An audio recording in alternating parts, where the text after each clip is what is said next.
Taylor Swift is a link builder. There were rumours that she would get engaged. Our client said, let's give them a free wedding venue. And then we got them 50 links. That's digital PR. Managing multiple clients or large websites? Automate your SEO with Ali AI. Start your free trial now.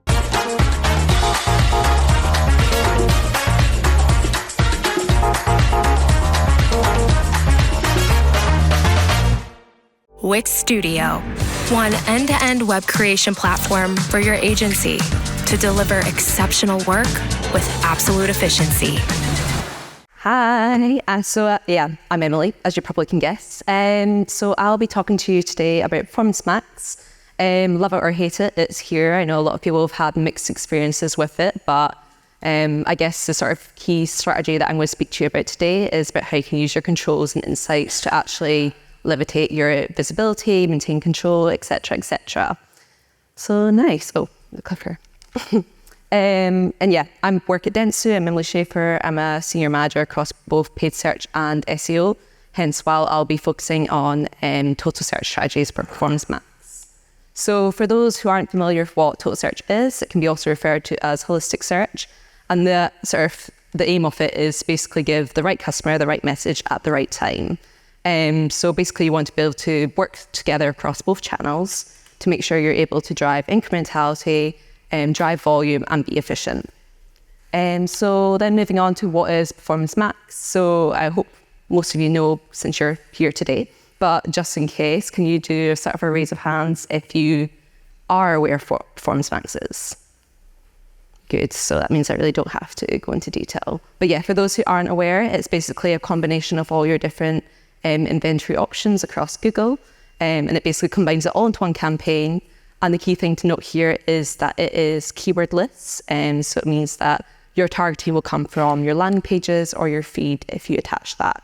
And like I said, a lot of people have had mixed experiences. When it initially launched, a lot of people didn't like it as much because they couldn't actually see what they were spending money on. It has developed since then, which I'll go on to in a minute. Oh, this is quite a sensitive clicker.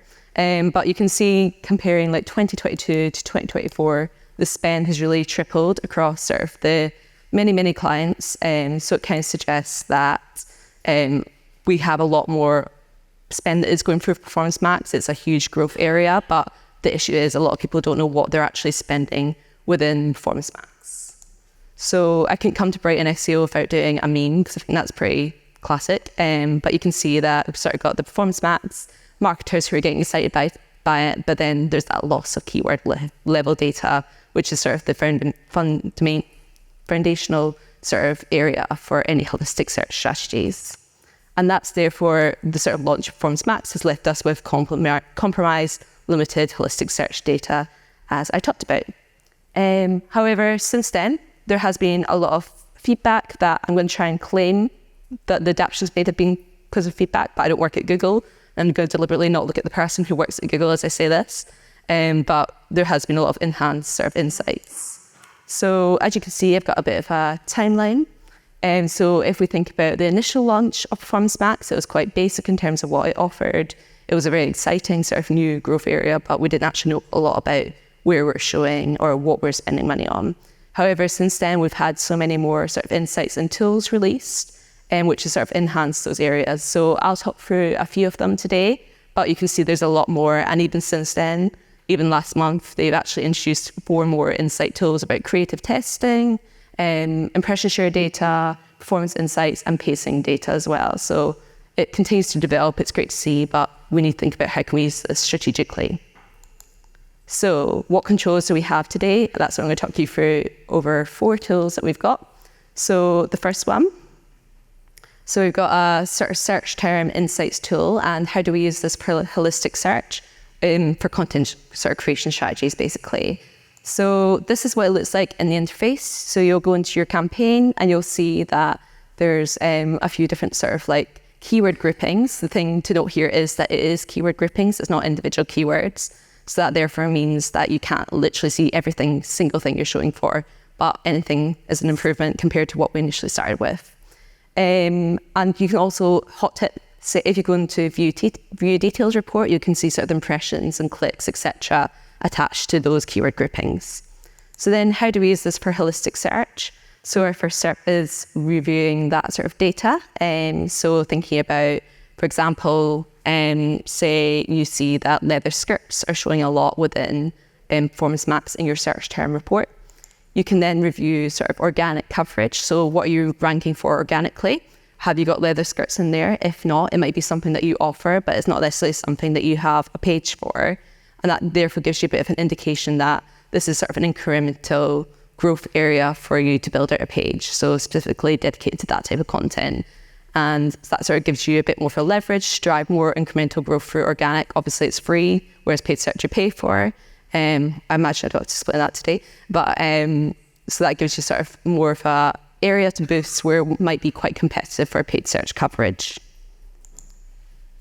Nice. And then talking through the second example, so this is search themes. So the previous sort of insight tool was very much a tool rather than insight, whereas this one is much more of a, the latter. This one's more of a tool that you can use to sort of control where you're showing. So when you go to build campaigns, you'll go into your asset groups, you'll create that, and there's a control within there to sort of control where you're showing. The sort of key thing to note here again is that it's a signal, as you can see on the sort of screenshot. It's not necessarily the be all and end all of where you'll show. So you just need to consider the fact that this is just something you're using to signal to Google, this is where we want to show, but it won't necessarily happen. So then how do we use this for holistic search strategies? It's going to be a bit of a consistent structure within these areas, as you can see. The first step will be aligning on PPC and SEO data. So thinking about where you're ranking for organically, which isn't as strong. So thinking about maybe positions 5 and above, but are really priority areas. You can then sort of use that as an indication of this is where we want to push more within our paid search coverage. And that therefore means that you'll do your search theme implementation. So say it's, there's stick on the leather theme, leather boots, you're not ranking for well organically. You therefore want to maybe put that into your paid search, Performance Max coverage, try and push more in that area since we know it grows so much. And then your last step will be, and I'm going to be very repetitive about this, but always review a test. Don't just run a test and not review it. So making sure you give yourself enough time to get statistical significance, perhaps maybe 4 weeks, depends on your volumes. And then sort of review how that's performed using the report that I just talked about. So are we seeing those sort of conversions come through Performance Max? If not, re-establish where you need to do next. Nice. And then our third sort of tool is page feeds. So this can be used for both retail and non-retail. So an example of non-retail could be if you offer different services. It could be you offer different roles for that. And the sort of idea of this is that you can use it for what you want to include or exclude from your Performance Max ads. So as you can see, this is a bit of a ugly screenshot, to be honest with you. But there's different rows for the URLs that you have, and then you'll have sort of a custom label column as well, but I'll talk through that later on. Cool, so very much a detailed step-by-step. So the first sort of step will be creating your page feed. So we'd recommend for this, gosh, it's a sensitive clicker, to be a Google Sheet, just so it can be sort of automated and continue to upload without you having to do it manually every time. Next step will be sort of the business data, so linking your feed to Google Ads in the account settings, and that'll be within your business data area. And then after you've done that, you'll want to label feed items. So obviously the whole intention of this is for it to be a control. So the idea is that you'll have a custom label where you maybe specify what you want to include and what you don't want to include within your Performance Max coverage. And then next step will be turning on automatically created assets. So one thing to note with this is that if you work for a brand which is maybe a bit more brand sensitive in terms of what it's showing, automatically created assets will mean that you don't necessarily have exact control over what ads are showing. So for example, it could take it from the landing page or the feed. Obviously the hope is that that would be accurate, but it's a risk if you have someone, either you work for a brand or whatever, if you have a client who's a brand, you don't really want to get that message on Monday morning and be like, I just saw we're showing this, why the hell are we doing it? But if that's not the case, you can proceed with this test. And then after that, you'll link the feed within the actual campaign. So you've already linked it within the account settings. This is about linking it within the campaign settings. And then after that, you'll use the sort of control within Google Ads to say, we don't want to include anything which contains X custom label, which you previously specified in your feed. And then after that, you'll want to, if you perhaps maybe want to take this test a step further and you want to completely pause all coverage within paid search, you'll then also pause your search campaigns for said keywords. So that will basically mean that we're only showing for organic for those keywords that you specified as sort of an area that you want to focus on for your sort of free coverage. And then the last step, as I keep banging on about, do your reporting. So give yourself 4 weeks, see how it's performing, and do a formal review and see if it's, the hope is that hopefully organic has picked up that sort of coverage. And therefore that means that you sort of have that incremental area where you can reallocate that performance max spend elsewhere. Nice. And then our fourth tool, which is kind of like a similar note, negative keywords. So this is something that I think is a hack, but it might be just something that everyone knew about and I didn't know about, and now I think it's a hack. But the sort of idea of this is that initially with Performance Max, we launched it. A lot of people had feedback that they just felt it was cannibalizing organic. Pause. And so the sort of idea behind this is that we're able to sort of control where we're targeting by excluding certain terms to prevent that issue happening. So this is a really ugly Google sheet, which you basically raise a support ticket for. And you'll say in your support ticket, I want to add negative keywords to Performance Max. It will then send you a link to a page where you can download this said sheet from. You'll then add your sort of negative keywords into this sort of column.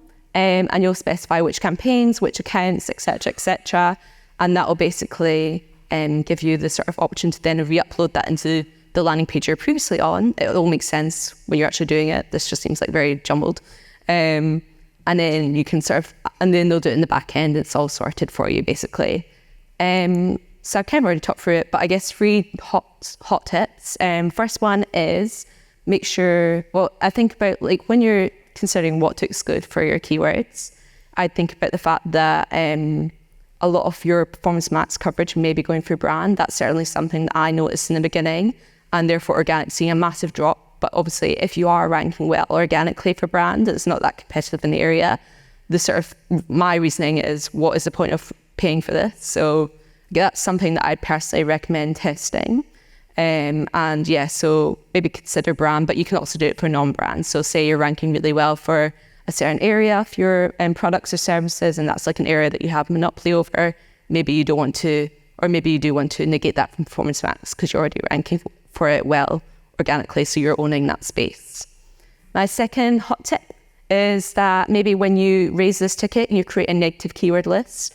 And the reason I say this is because it'll basically mean that you don't have to raise a ticket every single time you want to add more negative keywords, and because you already have the negative keyword list in the account, which you can then go into and just continually adding more keywords into yourself. So we can sort of cut down that bridge between Google Ads support and yourself. And then the last hot tip is continually check in on this performance. So you don't want to get to the end of the 4 weeks to find out that actually competitors have been bidding on your terms really aggressively because they notice you dropped out and that your organic coverage has dropped by like 90% in that area. So obviously if every other review, do a formal test review after 4 weeks, but I'd say continue to check in. Nice. And then this is something that we have done at my agency in the past. This wasn't for Performance Max specifically, but it was the same sort of premise. So we switched off our paid search coverage for brand terms, and we basically let organic pick it up. It was really like a controlled test with media science resource. So we basically sort of specified certain locations where we wanted to turn it off, which kind of reduced the risk of this turn off.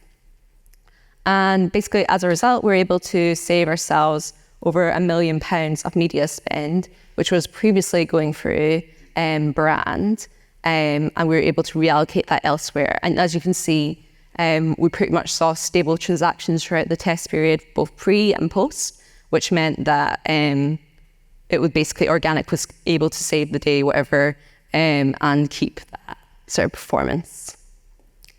Nice. Oops, spoiler. So I guess last key takeaways, adapting to AI will continue to be a part of our job. Obviously, we've picked digital marketing for a reason. It's always changing. The key sort of thing with this is to make sure you're staying on top of the trends, the insights, etc., etc. Stay innovative, think about how you can use this, and just also sign up to maybe some newsletters so that you're up to date on terms of how different things are changing. Every time I go into Google Ads, it's changing every day. So, I mean, I can never find search keywords anymore, which is great fun. And then I'd say, if there's one thing you were going to do, if you feel inspired after this talk, whatever, if you work in paid search, go and speak to your SEO team. If you work in SEO, go speak to your paid search team, because the whole premise of this is that we should be holistic. As you can see, there's a lot of opportunities for us to do it holistically. So yeah, that's my main message. So go speak to your people. Thank you.